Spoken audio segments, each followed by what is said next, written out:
Do you want to? Oh, we're good. All right. All right, here we go. So my name is Joanne, and I am, as Vicky liked to introduce us, I guess, that I am codependent. And in learning about my codependency, I learned that I was also a chaos creator, a controller, a fixer, obsessor. My husband likes to call me an adrenaline junkie. He thinks that sounds really cool. Um, so thanks for that. So yeah, so I felt like I've never spoken at a recovery meeting. Like I've shared before, but I've never had to do like a full out talk. So I decided to talk about what I think I know, which is powerlessness. And so I think even being here, this is kind of under LifeLab, and LifeLab was like the first experience that I had of, I guess, understanding a powerlessness within myself. And so it's my hope today to just share my experience, strength, and hope with you. So I'm going to get started by, I'll call this part one, and the part one is my story and how I landed up here. And so. Yeah, I realized even as I was preparing for this that I am powerless even over the family and the situation that I was born into. I had no power. I was in a womb and here I am, I'm out, and that's my mom, that's my dad. And so even at that point, so I was born into a family where my dad is alcoholic, he's an addict, and my mom, codependent, a chaos creator, very much a perfect relationship to coexist with each other. And so, even like what I was born into, I was thinking about like my mom had several miscarriages. They'd been married 10 years before I came on the scene. And they were wanting a baby and they were having trouble conceiving. And I think like already my mom, I learned later on in life that my dad was already cheating on her like 6 months into marriage. And so like I was coming into the scene of a lot of chaos. And I think that in many ways, I came in almost as like my mom's marriage, or maybe to stay in the marriage, because everything was falling apart. And so I really think chaos was a good definition of my household. So to paint you a picture, here's what it was like. There was a lot of yelling, a lot of division that would happen, people pitting against each other, alliances. I felt like I had to perform for love and for attention. A story I like to tell is that like I play the piano and I would practice during the week, and my dad, he would yell at me, "Stop playing the piano, blah, blah, blah, blah." And then, but on the flip side, like if we had guests come into our house, or like if he was talking to his friends, he would brag about me. "Oh, my daughter, she's such a great piano player. Like you should hear her." And so it was really confusing. That was a part of the chaos as well, was just the confusion of like, I don't get it. Like you tell me one thing and you act one way, and then you treat me one way over here.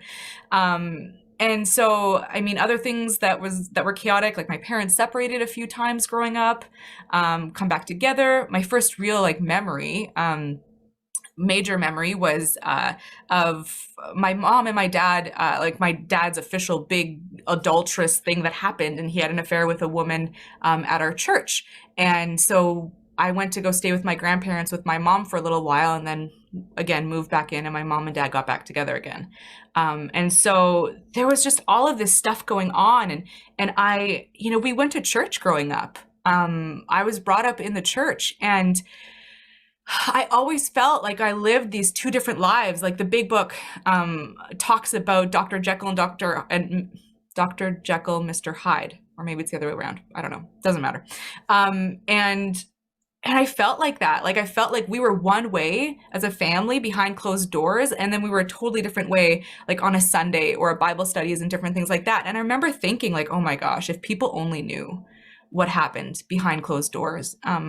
Which actually I think to this day has brought a lot of compassion for me for others, is that we don't know what happens behind closed doors. Yeah. And so I think that, and the last piece too, is my mom was just a really controlling person in our home, and really emasculated my dad. They did this crazy dance all the time that we were swept up in, my sister and I. So I had a lot of feelings of powerlessness. I mean, I can't control my parents' marriage. I can't control how other people viewed me if they found out what was going on in our house, in our family. I can't control what they thought of me. I also didn't have a lot of control over my emotions. Like I was that classic teenager. Like I had so much rage. I had so much anger. I'd punch walls and break through them. I would kick walls and I would do anything to just like get that release, I guess. What I've learned to be as an adrenaline release. But I just needed to express myself and get out what was going on inside of me, and I didn't know what to do. And so it came out that way. It also came out like I was a really great student. I got really good grades, always on the honor roll. I like had to prove myself. I excelled in areas of my life, whether it was like music. Like I was a decent sports player. Like I made high school teams, which is kind of funny to me when I think about that. But like I would gather lots of people around me, and I even tried to control church. I was in church all the time. I was a musician, so I led music at church, and like I had to lead. I had to be the leader. I had to be the best.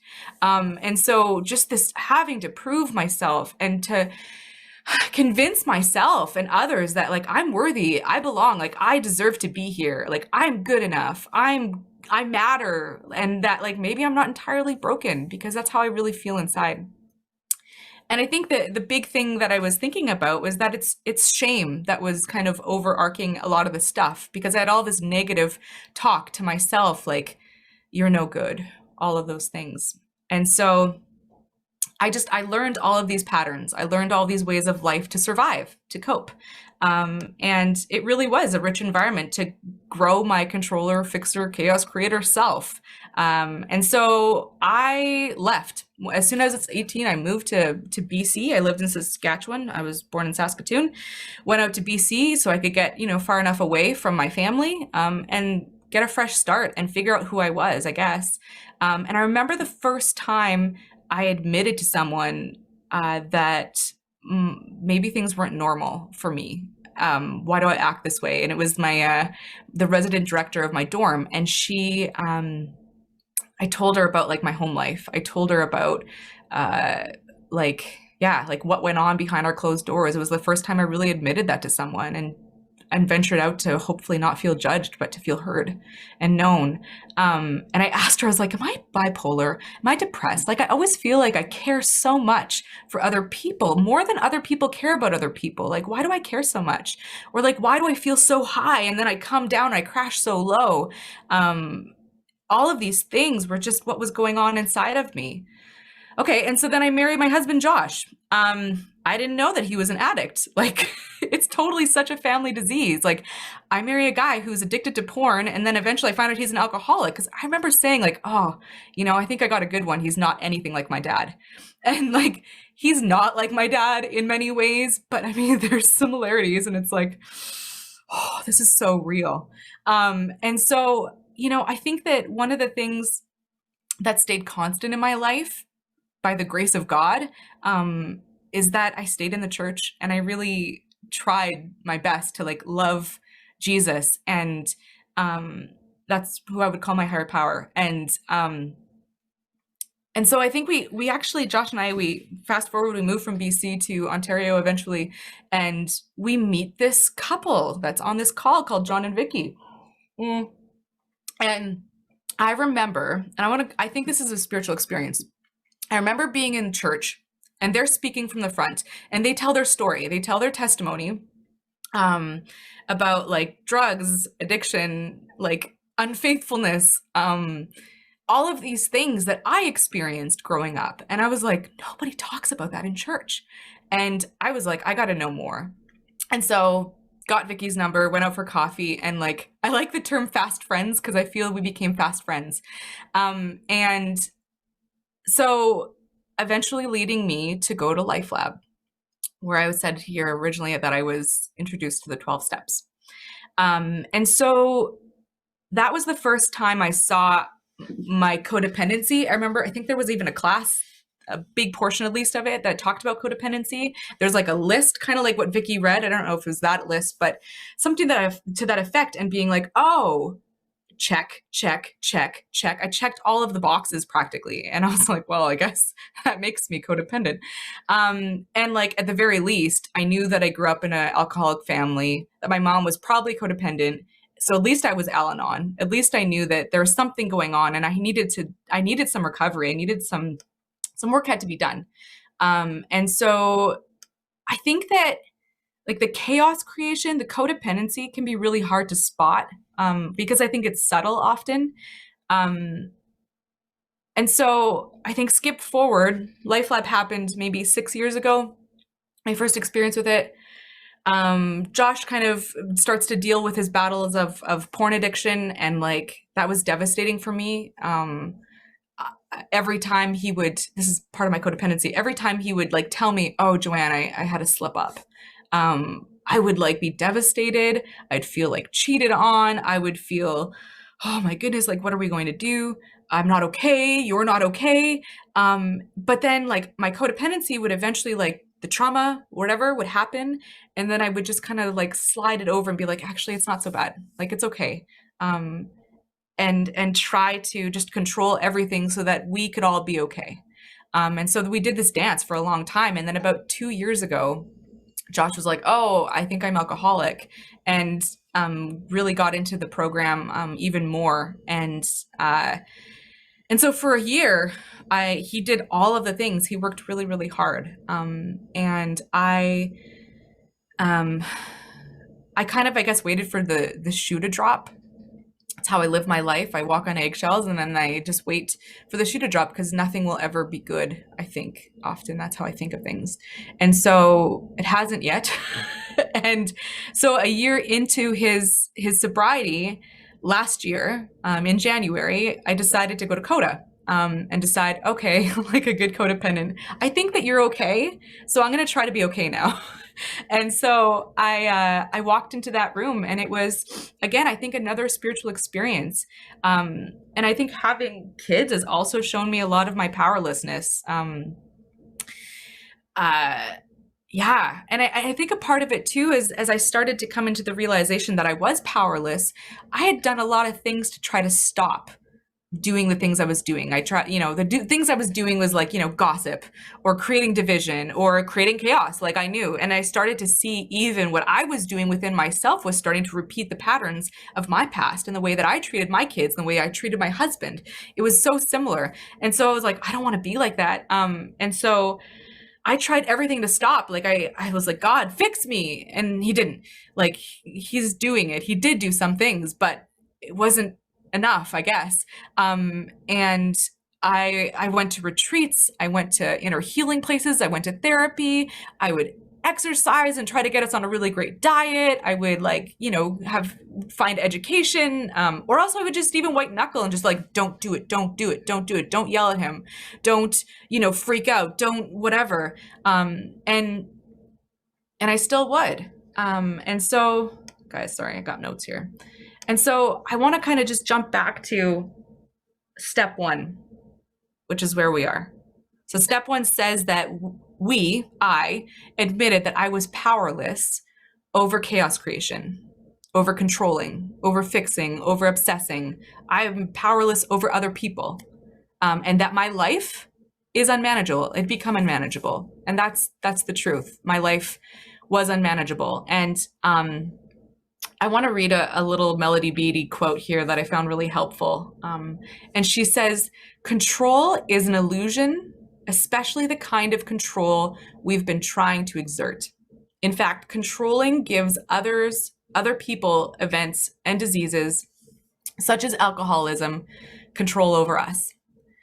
Whatever we try to control does have control over us in our life. What I received from my efforts to control is an unmanageable life, whether that unmanageability was inside me or in external events. In recovery, we make a trade-off. We trade a life that we tried to control, and we receive in return something better, a life that is manageable. And so I think that how I got out of the denial I was in, the disillusionment of my chaos creating and everything, I think it was it was just that willingness. Like Josh was even saying the other day, the acceptance of like, this is what's going on. I like to use the analogy of like, there's mice. I think we talked about that even last week. There's mice in my house and I got to get rid of them, or else they just multiply and multiply and it gets worse and worse. And I don't want to do that. So I had to face the fact that there were mice, and I had to come up with a plan. And I came up with plans in the past, but the plan this time could not be of my own making. It had to be a power greater than myself, something that's not me. And so, yeah, so I think that like I started to realize also that it wasn't just behaviors, that there was a physical craving inside of me, and I call that adrenaline. There was something that wanted more and more of it, even though it was ugly. And I don't understand why I would want it, but it just like I couldn't stop. And then there's this obsession in my mind, obsession about things or people or whatever, or even just not giving into this way of this destruction that I create. And then there's that spiritual malady that's going on as well. Just that simplicity of like, I'm apart from God and I couldn't find my way to him. There were these walls that were there that I just couldn't remove on my own, even if I tried. So I think that I had, and I still can slip into the perception that I'm powerful, that I'm in control. But really, if others or things around me aren't okay, it's really hard for me to be okay. And I think even just like, I thought about powerlessness in the sense of like even I'm not guaranteed my next breath. Kind of like how I was powerless going into the family that I was, or born into the family that I was born into. I'm also powerless over my own life. Like I could be hit by a car. Not that hopefully I won't, but like I could just stop breathing. I could have a heart attack. There's so many things that could happen that I'm not in control, and I am not in power here. God is, and I had to admit that. I had to see that. And then I think that often why I wouldn't want to admit that I'm powerless, because I think that that's a big thing, coming to that acceptance, is that I think admitting powerlessness is really vulnerable. And it says, in my mind, when I say I'm powerless, I feel weak. And I really love Brené Brown. She's a psychologist that studies shame and vulnerability. And I love how she just says, like, actually, vulnerability is really courageous. And that's the thing that even in today, agreeing to share right now, I'm like, I got to be courageous. Like, I want to share what I would perceive as weakness. But I want to bring it to the light, because actually it's the most courageous thing that I can do, because it takes me from my powerlessness and taps into God's power, which is the whole point, I guess. And so I'm just looking at my own time as well, because I need to pace myself. Yeah, there's another quote actually I'd like to read. And it says, it's also Melody Beattie from her Language of Letting Go. Where is it? Here it is. When we claim powerlessness, we are not claiming irresponsibility. We have no power to control others, what they do, what they did, or what they might do. And I'll add in, we have no power. Some of us don't have power over the amount of drinks we have. Someone doesn't have power over, using drugs, or the amount of food that we consume, or going back over and over to it, or shopping, anything like that. And so we have no power over these things. We're stating, when we say that we're powerless, we're stating that we are willing to end an ineffective life based on willpower and control. And we're beginning a spiritual, mental, and emotional journey in which we take responsibility for ourselves. And I think that that is really the point of it all, is that I have to move from that powerlessness to the acceptance that God is powerful, and that there is a creator God, there's a higher power that is loving, that is powerful, that's in control, and that really he's got this. And I get to have a relationship, I get to have a connection with him, and he can actually transform my life. And so I had this realization I want to read from my journal. A few nights ago, I was sitting after a Zoom call I had in the evening, and I just was like, I was crying and I wasn't quite sure. So I was like, God, like, why am I crying right now? And I had the realization that my mind and my spirit is continually assaulted by shame. And I believe that there is God, and I believe that there's an enemy. And the enemy is all for trying to convince me that I'm not powerless. And God is the one that's like, actually, you are powerless, and come and do what you really need to do. Like, be who you really were meant to be. And so I realized how exhausted I was from this constant assault. I felt the torment of it. And I just realized that I have this lens, kind of like glasses. It's like my glasses were like tinted with shame, that like I would filter interactions I had, texts that I would receive, social media posts, conversations, body language, or even like lack of communication with shame, because it all came down to there's something wrong with me. And then from there, my ego rose up. I had to prove myself. I had this inner fighter, this survivor that would rise up and like go and defend and protect myself. But the problem is that I can't. Like, I can't actually protect myself because I lose every single time to an enemy, whether that is, control or fixing or anxiety or, again, for everyone else, you fill in the blank, whatever that is for you. But I am always going to lose if I am battling on my own. And so there's my timer. You can flash the pug if you want. But the realization that was so powerful was that actually I have a father whose job it is to defend me and to protect me, who wants to fight for me and is victorious and wants to give me his victory, that it's not a lost cause. There is hope. I don't have to be this way all the time. And actually, I can be restored. I can actually even be a new creation. You might not even recognize me. I don't know. And I thought what was so cool about that is like often people in the rooms that have a lot of sobriety, a lot of recovery time, they will say like all of these catchphrases like one day at a time. For me, I realized that this experience that I had the other night was actually let go and let God. And I'd never really made that connection from my head to my heart. But I feel like kind of started to taste it and get it. And so, yeah, I'm just trying to think of how to wrap this up. Vicky's gonna show me the cute little pug. Beautiful little buddy. So I'll wrap this up is I think that powerlessness that we all have to admit at some point in some form or fashion. It's true. We are powerless over things, over people, over even our own lives, really. But we have a creator, and this is the hope, that is powerful, and I get to tap into his power. I get to pause instead of freaking out and raging at my family or at my kid for, I don't know, doing something crazy like stealing knives, which he's done before recently.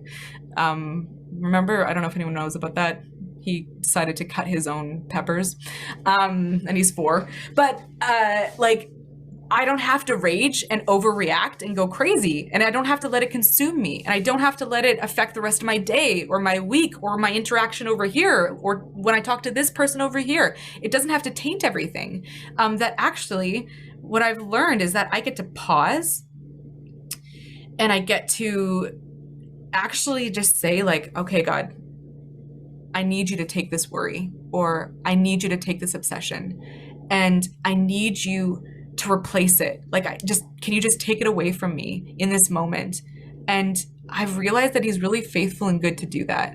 And that I've began to see, even in this short while of recovery, that the promises are true. The promises of the good book, of the big book, they ring true. As soon as you start having this willingness to work this program, it really works. And it really puts us in that place where we don't have to do those things anymore. But not only do we have to not do those things, we actually get to live full lives. We get to live good lives, lives that we're not worried about if we'll do this or that. Eventually that temptation we're promised will be gone.